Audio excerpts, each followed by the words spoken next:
Yeah, today I'm going to tell something about WooCommerce, how to make it perform. And performance of a WooCommerce store can be divided in multiple categories. Two of those are speed and conversions. If you have a WooCommerce store, you want to have conversions. Otherwise, you better close it.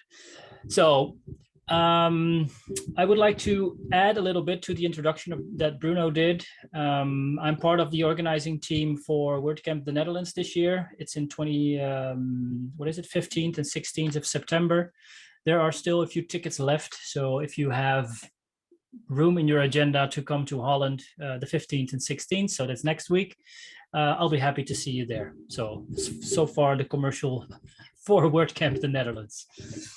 All right. Let's kick this off with the presentation. Let me set my timer here. Resume. Excellent. All right. So what am I going to talk about today? And there is a camera in my screen here. Okay. So what will I tell you today? I will tell you what the importance is of a fast loading website. I will tell you how to measure your website speed. I will give you tips for a faster website. And I will give you tips for more sales on your WordPress website. As you can see, the first 3 bullet items are focused on your website speed. And my opinion is that based on what is the most important for a website, it's the performance, it's the speed. How fast does it load? If it's too slow, and you might all know it, people will leave and they will try to find the product they are trying to buy in a different store that does perform.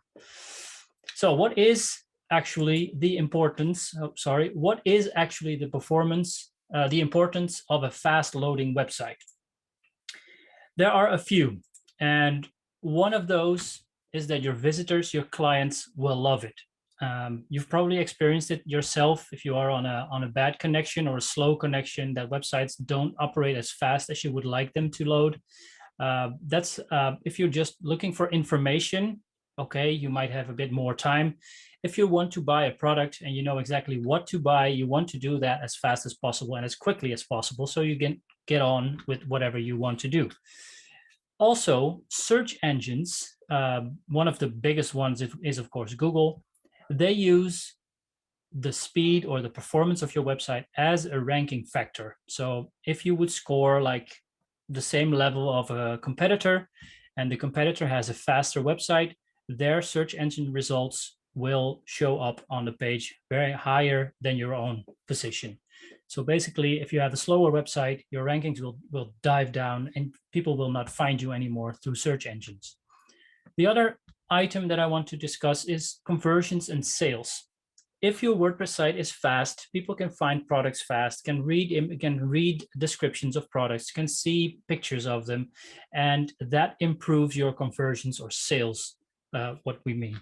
Is there anyone in the audience? I can't really see it because it's really small on my computer screen here. Is there anyone in the audience that doesn't know what a conversion means?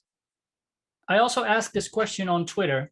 I have a lot of followers, and the majority comes from the WordPress ecosphere and the community. And I just said, okay, why would you want to have a fast website? And the first one that replied was Jan Koch. And he said, well, because your visitors have the attention span of flies. I don't really know what the attention span is of flies, but it's probably very low. You don't want that. You don't want people to leave because their attention goes somewhere else or they are distracted by a slow loading website. The other person that reacted is Luc. He's also a colleague of mine now with the organizing team for WordCamp the Netherlands.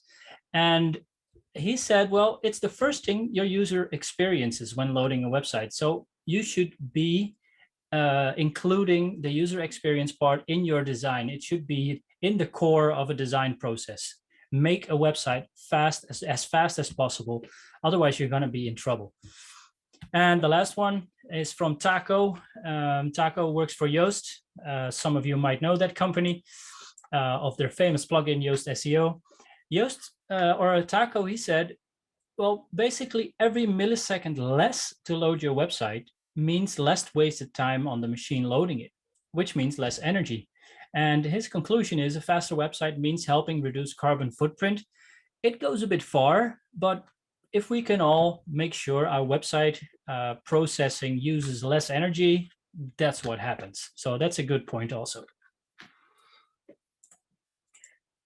All right, so what I want to talk about next is how to measure your website speed. And I'm not going to give a live demo here because that's going to take too much time and there are too many factors to look at. But what I do want to tell you is how to do it. My advice is use one tool if you are in an optimization process. There are a few tools that I'm listing here on this slide. Don't use one tool, optimize, use the other tool, optimize again, switch back to the first one, and then you see you maybe need to do another stuff, or you need to do stuff repeatedly, and you don't want that. The other advice that I want to give you is test from multiple locations, or even use bandwidth throttling. And with bandwidth throttling, I mean that if you have a fast internet connection, your website will load fast on your screen. The testing websites also have fast internet connections, but you can throttle that. You can limit the speed in which you can load the website and simulate how a website could load.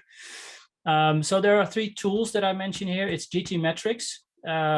These links, I will send the presentation after my talk, so you can just click these links if you don't know them. GTmetrix is one of the sites I use a lot, together with PageSpeed Insights from Google. And also the Pingdom website speed test is a tool that is very known in the community to test your website. One thing I didn't mention here, and I should have, sorry, is that you can also, if you use the Chrome browser, you can use Lighthouse. And Lighthouse is like the PageSpeed Insights inside your browser.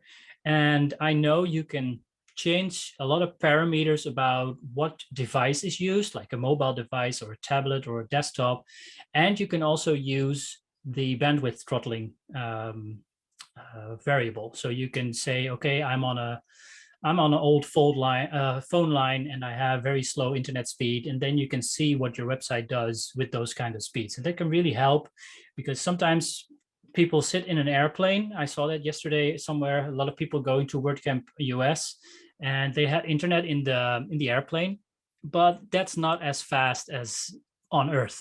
So if people are browsing your website from an airplane, and that might be an issue. So you might need to optimize further. All right, so I've had a few examples here from these 3 tools that I've used, and I've used the meetup.com website. And as you can see, the results from these tools, they differ. They are different. You know, if you look at PageSpeed's Insights, you can see that this website gets a 36 out of 100, which is very low. And there's a lot of red numbers here, so they really need to start optimizing. On the other hand, if you look at GTmetrix on the right, you can see that it actually gets a B rating, and it rather looks very good. So this is also part of my advice to use one tool, because what you see here is the tools measure different things, have different stuff on the back end on how to test a website. And you see a difference here. And I think it's a big difference if you get a 36 points out of 100 or you get a B classification, because sometimes clients would say, yeah, a B classification, that's okay for now. We're out of budget. So next month you can start working on getting it to A. And then if they look afterwards to the PageSpeed Insights, they say, hey, hold on a minute. We agreed that I would get a website with a B rating, and now I see a 36. So be careful with these tools. And as long as you would try to get to 100 points or an A rating or 100% correct, it is very difficult. If you have a simple website with just some text content, maybe a few images, not a lot of JavaScript, you know, you're going to be in the 90s, in the high 90s. If you have a WooCommerce website, you might load a lot of scripts, you might have a lot of images, high resolution images, and that could degrade performance. Later on in this presentation, I will have some more tips on how to not have that degrade performance. All right, so we now know what actually is website performance, why it is important, and how you can measure it. So the next few slides, I will present to you a few maybe basic, but sometimes not known variables that can help you optimize your website. So the first one that I always like to start with is choose the best hosting available, depending on budget, of course, of your client or yourself. The reason I say this, and not the right hosting, but the best hosting, is it is, in my opinion, the most important variable of everything. If you have a shared hosting provider with low performance, you will never get a high performance website. It's almost impossible. Of course, there are technical things available to make it perform even better, but there are better solutions in the hosting market. And please use my advice to use the best hosting, and also leverage the systems they use. Of course, me working for Kinsta, I have a kind of a biased opinion about what is the best hosting, but it depends per website, and Kinsta has a lot of offerings or a lot of extra services besides just hosting your website to make your website host as fast as possible and as safe as possible. So enough commercial for Kinsta. What you want to do to find the best hosting, whether it's Kinsta or whether it's any other party, start with reading reviews. And when you're done reading reviews and you're pretty happy about a certain party to host a website, be sure to look at the reviews with the thought of, okay, what kind of website does the person have that left the review?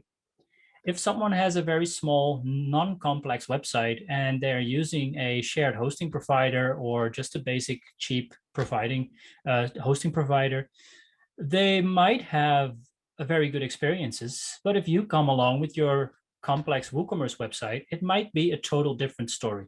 So check reviews, but also be aware that not every review might also connect with the website you are trying to host at that hosting party. The other one you can do to, let me take a bit of water. The other thing you should do actually is talk to your peers, your colleagues, industry leaders on events like this meetup in Zagreb. Talk to people. Where are they hosting their website? Why are they hosting there? Are they happy? How is support? Is it responsive? Do they solve issues, etc.? Talking to people about hosting is also, next to reviews and the other bullet points I've put on this slide, is very important to get a grip of how a certain hosting party does its work. The other one I put on this slide is that you should really test your hosting partner with complex websites before you do the transfer or the migration. You can read the reviews, you can talk to peers, you find out there is a certain hosting provider that you would probably be happy with. Then pick one of your websites or one of your clients with permission, and have it migrated and do all the performance tests that you saw in the previous slides or that you currently use in your company, and see how that website performs with that hosting provider. If it doesn't do what you expected it to do, of course, you can talk to support and ask them, okay, what's going on? I need more performance help. But it might even be better to skip that host and go to another one and see what it does there, because you might put a lot of time in optimizing a website on a hosting provider when it's all not gonna make you happy. And the last bullet point here is, as they say, the last but not the least important. It's you have to review the integration with your current workflow or processes within your company.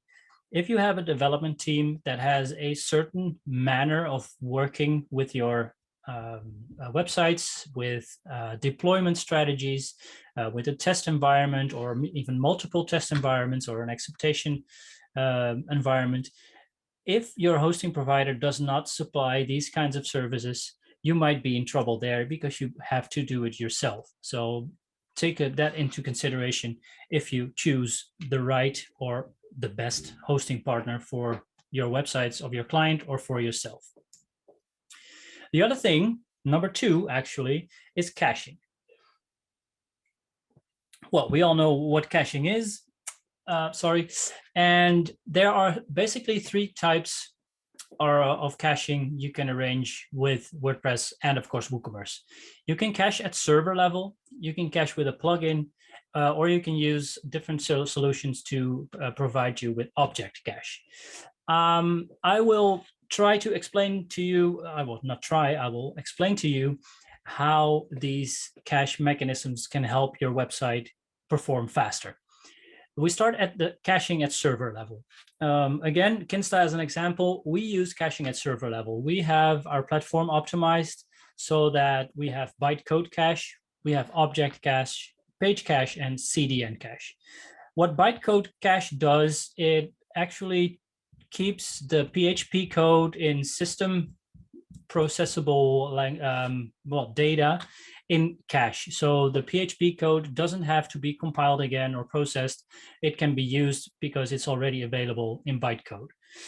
The object cache is for, if you look at WordPress and a lot of other CMSs also, they store their data in databases. So every time you need to request a page or your product landing page or product comparison page on in your WooCommerce website, WordPress and PHP need to process and get a lot of data from MySQL or any other database system. With object cache, you can cache these large requests and responses that come back from the database. So every time you request a page and it has some information that has been retrieved already a few minutes ago from the database, it will get it from object cache. That will prevent a database call being made, and database calls, even when it's just a read-only call, is an expensive call in machine language. The other one we have here on this list is page cache, and page cache is, well, basically describes itself. It stores a complete page in cache. And when you have a WooCommerce website, that might be a problem, because if you cache every page and people log into your website, you might get that logged in pages are cached and someone else would see a logged in page of another client. You don't want that. So if you use caching at server level, be sure that your hosting provider has technical measures in place to make sure that everything that's being dynamically loaded, which happens when you are logged in WooCommerce, is excluded from caching. And that also makes sure that the hosting platform has enough CPU power to process that. And if you have a busy web shop, this is really a thing to keep an eye on. The other one here is a CDN cache. CDN cache is a content delivery network, which will help you offload static files like JavaScript, like CSS, even images. You can offload them to a CDN provider, and they will have a lot of points of presence in the world. So if a client comes from the west of America and your website is actually hosted on the east of America, your client will retrieve all these statics files from the west of the America, and that will load your file even faster. So all these things can also be done using a plugin. So if your hosting provider does not provide you with these server level caching mechanisms, you can also use plugins that are freely or available as a premium to install these to WordPress and start testing your website with this. So I've named 3 here. There are basically a lot of caching plugins, too much to mention here, but these are the 3 that I find most effective when using on a WooCommerce website. The first one is WP Rocket. This is a premium plugin, and it's in most cases works out of the box. You install the plugin, you activate it, you go to the settings page, you activate cache, and for every standard website, you know, everything is arranged, and then you can start tweaking and testing and seeing what kind of settings really get your website to the next level, looking at performance. The other one is Cache Enabler. It's a free plugin. It's available in the WordPress.org repository, together with W3 Total Cache, which is also a free plugin. And W3 Total Cache is one of the first plugins that started with caching for WordPress, and it has a lot of knobs to turn, lots of options, lots of settings. So please read the manual before you use this plugin, because you can also make your website slower and make it perform less. So take a look at the manual before you start using this. So the other thing here mentioned is like object cache is something that can also be arranged by WP Total Cache.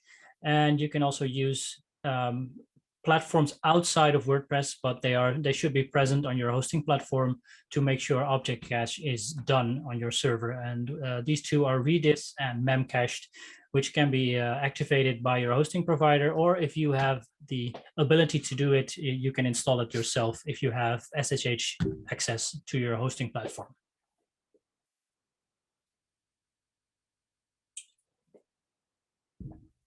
Right, if we compare using caching and not using caching, just basically what happens when you have a website on Kinsta, because these are screenshots were made on a website hosted on Kinsta. You can see that the page loads on 507 milliseconds before we activated cache. And afterwards, we activated cache, and you can see like a 30-35% decrease of the time it takes to load the website. So it's actually faster just by enabling cache. Right. If you have a WooCommerce site, you would probably want to have images on your website. You want to show your clients or your customers or future customers what kind of products you have, how they look like, and from every side and the bottom and the top, you know. And you really have to find the balance between size and quality, because you don't, of course, we would like high resolution images, but you don't want to load those images on your website when a client visited that website, that page. So please choose the right file format for these images. PNG for illustrations, which could be vector images. Also use JPEG for photographs, right, really of a product. I mentioned WebP here, which is still like rather new. Not every browser supports it yet. So be careful when doing this and always check, can I use .com for certain technologies that are still new, if they are supported within every browser. So there's a way of compressing images, and those can be done in two ways. You know, you can do it lossy, like you lose information from the image, and when you lose information in the image becomes worse. As you can see here, the top image, you know, it has a dog and a man. On the bottom image, there's still a dog and a man, but you can see the background has lost a lot of information. Of course, that makes the file less big, but it also makes the user experience worse, because, well, if you see the bottom image, you don't want that on your website, of course, when you are showing products. One other tip is don't use images for decoration only. You know, CSS has been evolving the last few years, so we don't need images for decoration on websites. You know, there are a lot of other options to do that. If you do need images for decoration, try to look if you can use SVG files for that. These are vector images and they are very small, looking at the byte size. So try to prevent using PNG or JPEG as decoration. All right, I also mentioned it in the first list with caching. That is the content delivery network. And a content delivery network does not replace your host. You still need your web host, and the only thing that a CDN hosts are those static files. You can use it as a regular or a reverse proxy, which means that you can also use different domain names with that. So the end user and the browser doesn't really see that it's from a different server, but it just uses the same domain name. It serves static content. Why is that? Well, because nothing is being processed at CDN networks. You know, they store files and they serve the files to the browser, which is configured to get the website in this case. A CDN can greatly save bandwidth with your hosting provider. So if you have a lot of images on your hosting platform, and you can use a CDN to offload that to make the data usage less, that's one good thing to do to make sure that you have the right bandwidth usage with your hosting provider. Using a CDN will greatly improve your loading speed because images and other files can be loaded parallel to each other instead of sequential, and that will load a website even faster. Some CDNs also have firewall features provided, so you can block bad traffic or certain search engines if you would want to do that. And some of the CDN providers out there are Cloudflare, which is being standardly used for WordPress websites within Kinsta. There's Key CDN, and there's also Securi, which also provides firewall and malware detection and protection. So if you would enable a CDN on your website, you can see the difference here. The website here loads in 1 second before we activated this content delivery network. And in the second image, you can see that it's been decreased to 585 milliseconds, which is about a 40% speed improvement. I'm not saying that every website will have a 40% performance improvement, but it can be a lot. So also test this. All right. The other thing you can do to make your website faster is find slow plugins. There's no such thing as using too many plugins. There is a thing like using too many slow plugins. And it can be hard to find out what plugin is really fast. Of course, you can deactivate it, see what a page does performance-wise, but you might need the functionality that a certain plugin has. So you have to have the plugin enabled to have a complete experience for your visitors. So what you can do is you can use an APM tool, which is Applications Performance Monitoring, like New Relic or with Kinsta APM that we have integrated in our My Kinsta dashboard. And you can also use the freely available WordPress Query Monitor plugin. The Query Monitor plugin is, and if you like techniques, you're going to like this because it will show you a lot of information about the performance of your website, and it will really break it down to a lot of categories like databases, like PHP errors. Are they in there? What's the memory usage? How many external or internal API calls are done? And you can also check what kind of hooks and actions take more time. And if you further dive into those hooks and action, you will find a plugin or a function of a plugin that takes a lot of time. And if you can see in those tests that you don't really need that, disable that plugin and try to use something else, or use an own code solution. Here I have a screenshot of the WordPress Query Monitor. It shows you a lot of information, and it's too much to dive into those details right now. Give it a go and try one of your sites on a test environment and see what you can find out about your used plugins.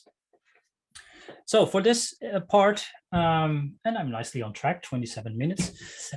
This was the part about website performance in the technical part. The other part of getting your WooCommerce site healthy is optimizing it for conversions, or optimize it for more sales. And I'm going to share with you a few tips to make sure these WordPress or WooCommerce websites provide an easy journey for clients on that website. The first thing you want to do is make it easy to find products. It sounds really simple, but I've seen a lot of websites where you come to the homepage because you know, hey, I need to be at this store.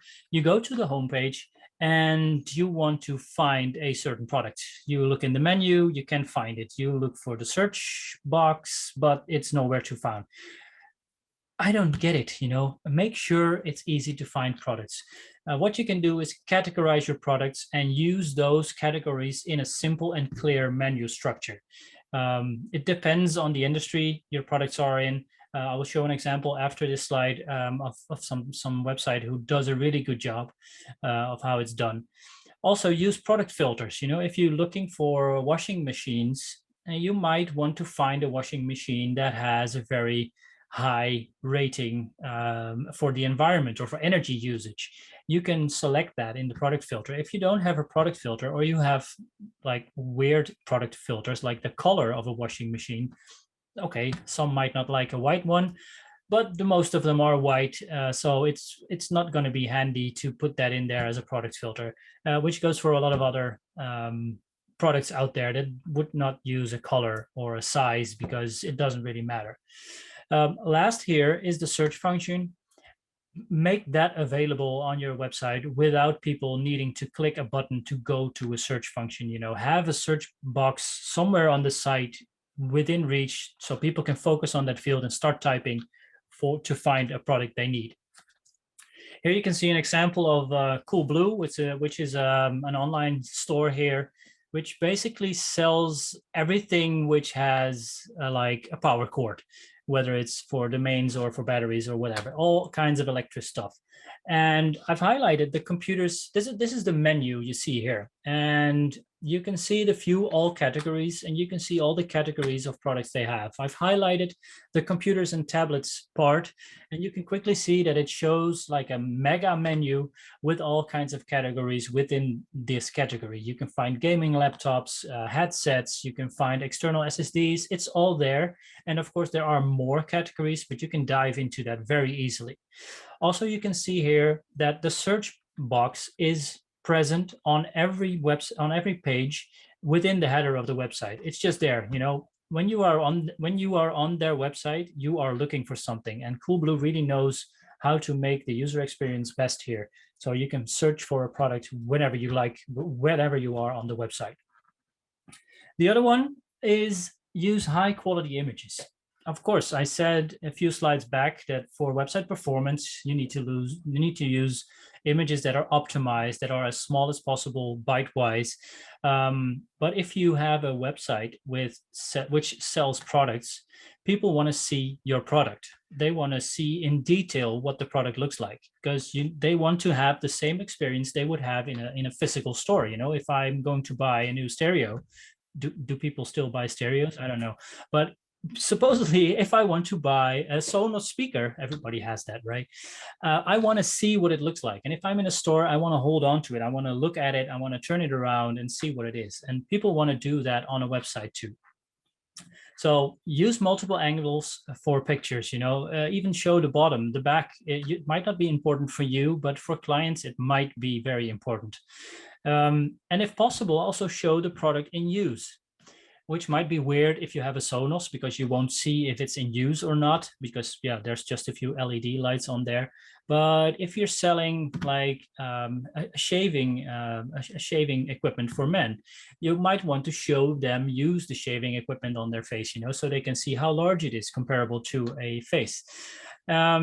Also, what's a very neat feature is use the zoom on hover function. You know, if you move your mouse above an image, that you have a separate space that shows you a highlight of the image. So people can really zoom into the images without doing something, by just moving their mouse. Extras here, of course, are the 360 views, where you have a recording of your product in 360 and people can just turn around the image of the product. And of course, what helps even more is make instruction videos on how to use a product. This is not really under the bullet of high quality images, but an instruction video can really help people see how a product is used and how easy it is to set up. So here's an example again from the Coolblue page, where I was looking for a laptop.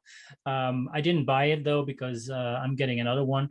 But you can see here that I'm hovering over the keyboard to just check out how the keyboard looks like. And this was done on a desktop computer, so I have a large screen, so I can really zoom into a laptop and see the image there. And all these images that you use, make sure they're optimized, make sure they're maximized to a certain size, as in pixels, so you don't use too large images that are being used on your website in a smaller size. Okay, the other thing you can do to make sure you get more conversions is use promotions. And promotions can really help you, which is more of a, oh, sorry, I clicked something that I shouldn't have.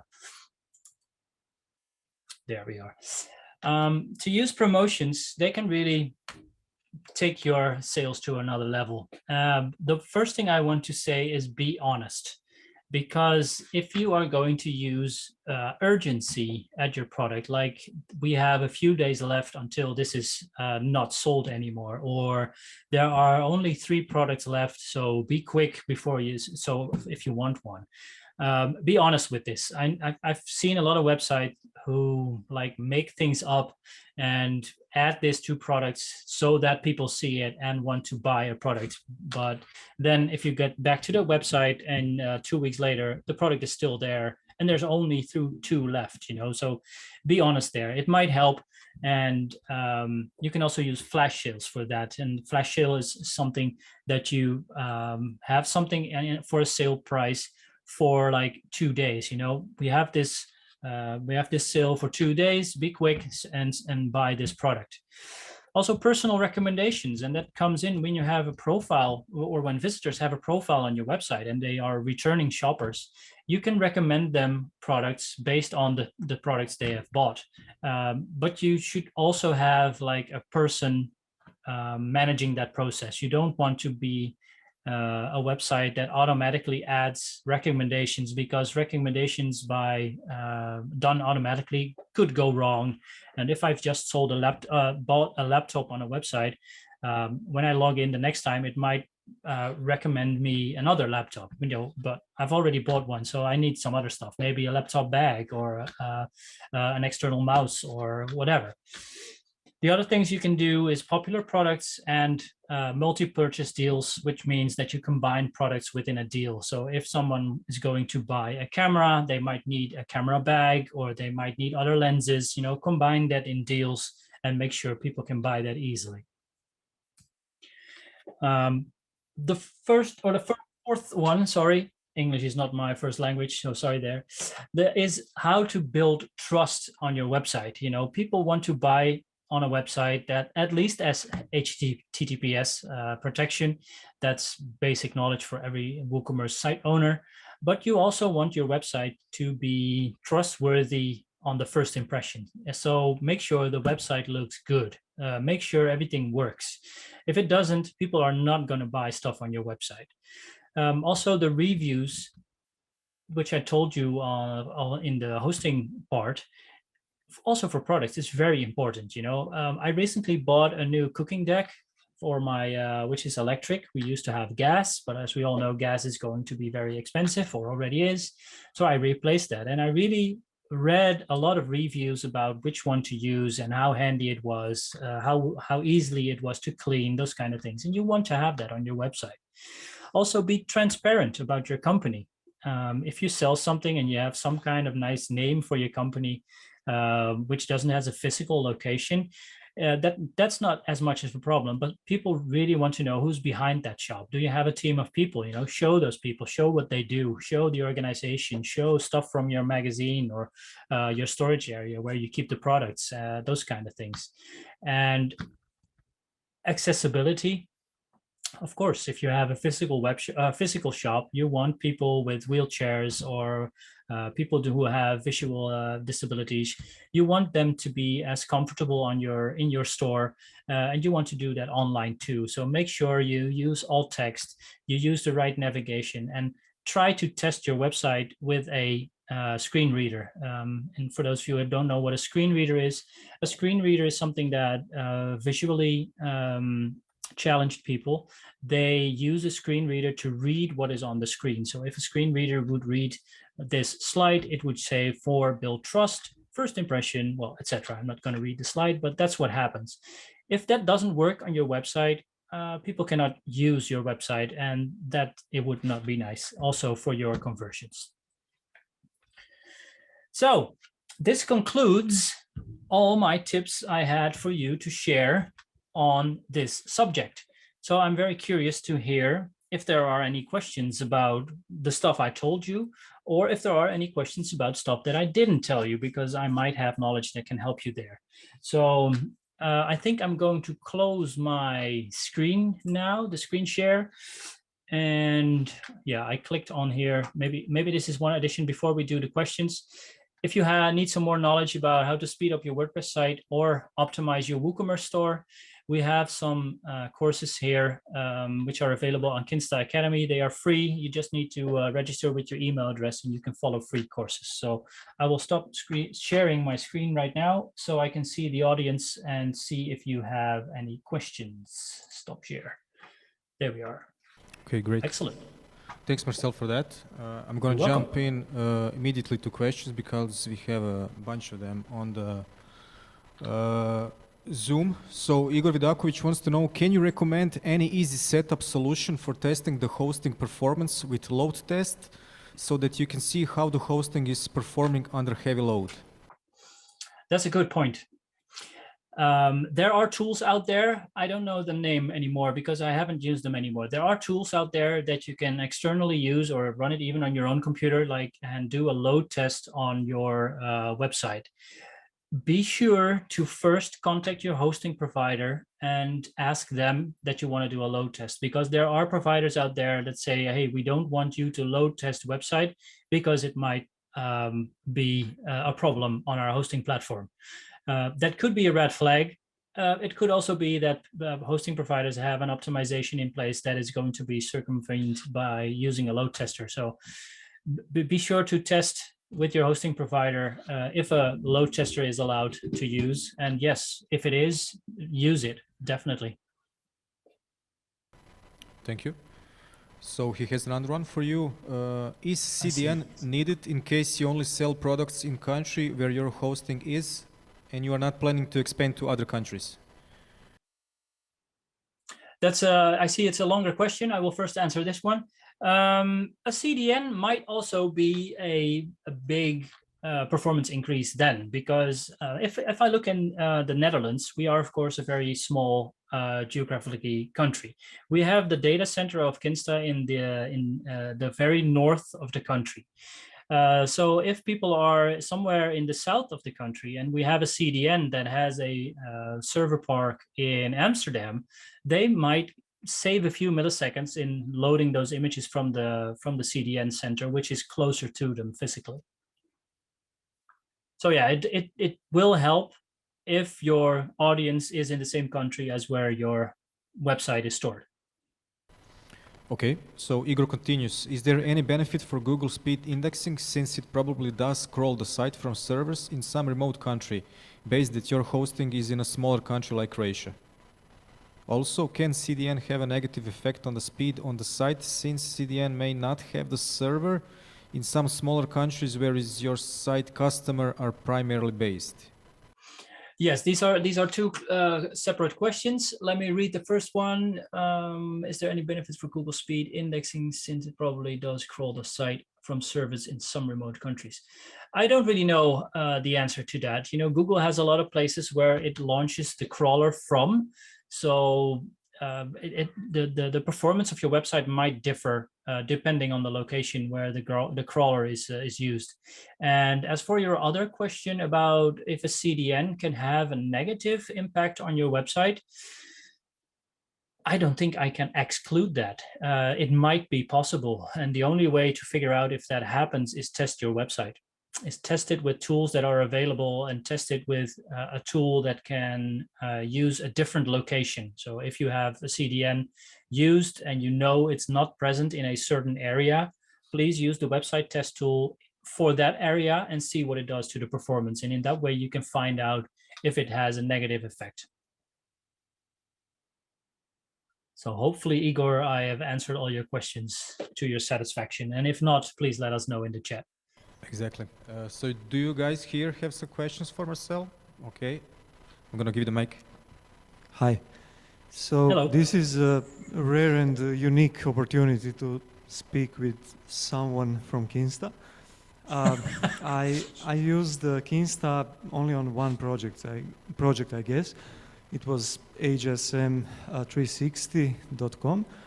So I was very happy with speed and everything, but when we're talking about foreign hosting providers, I'm always afraid about customer support.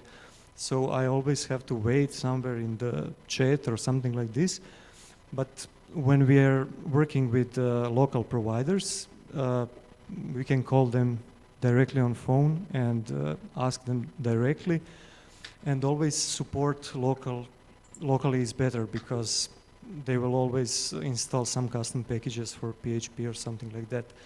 So maybe you can answer things about the way of communication with Kinsta. This is my Sure, first I can tell question. something about that. Yeah. And the other is maybe you can tell us about the largest WooCommerce site that is hosted on Kinsta. Okay. Yeah, thank you for your questions. I will start with the first one. And if I understood correctly, you want to know how Kinsta handles support requests. We have a dashboard which you use. We only have chat. So if you can chat in English, you can contact our support. And there's chat is also available in some different languages, but the English support is available 24/7, like every day of the year. And if you open a chat from your MyKinsta dashboard, you will get an answer or a reply to your question within 1 minute. You don't have to wait. When Kinsta started, it started from a certain point of view that people host their website somewhere, and when you have technical knowledge, you can solve stuff yourself. If you don't have technical knowledge, you need help from your hosting company. If you need to wait a lot of minutes before you get someone on the line or on the chat, it's not going to be a happy experience. So from the first support engineer that we had at Kinsta, we had like this rule: we want the response time to be within or in the range of 1 minute. If it gets larger, we need more people, and that's what we have been doing the last few years.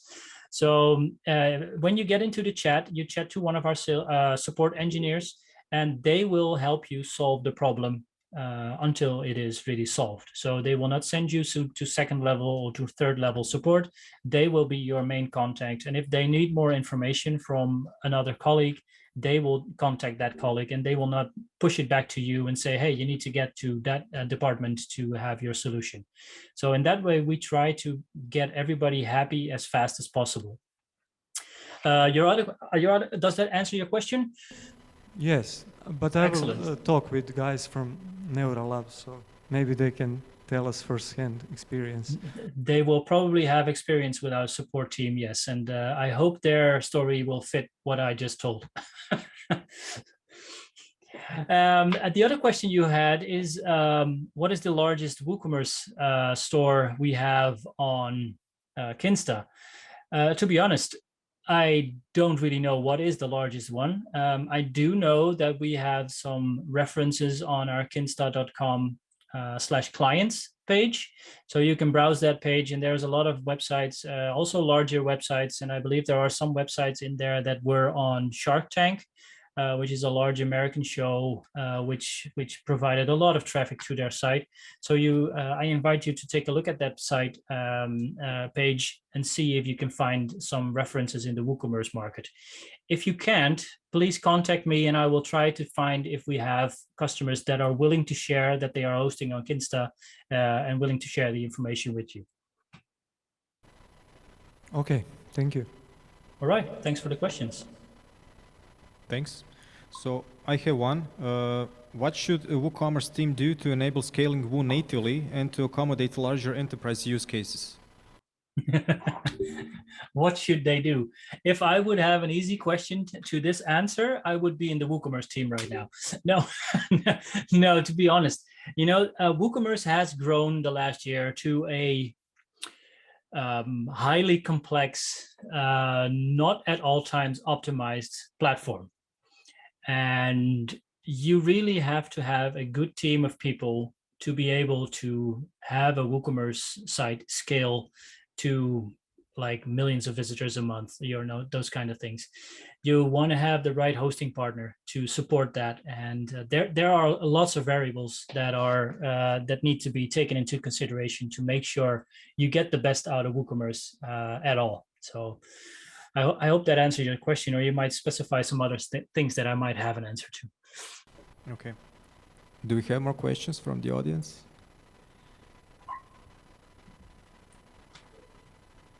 Guess not. I guess not. For sure. Thanks, Marcel, for your time. And okay, Anna is saying thank you for this meeting. Okay. Yes, thank you for your time welcome. and your presentation, and hope to see you soon. Yeah, thank you very much, Bruno. I'm glad to be a part of this, and have a good time with the drinks, and have a great evening there. Cool. Bye. Bye-bye.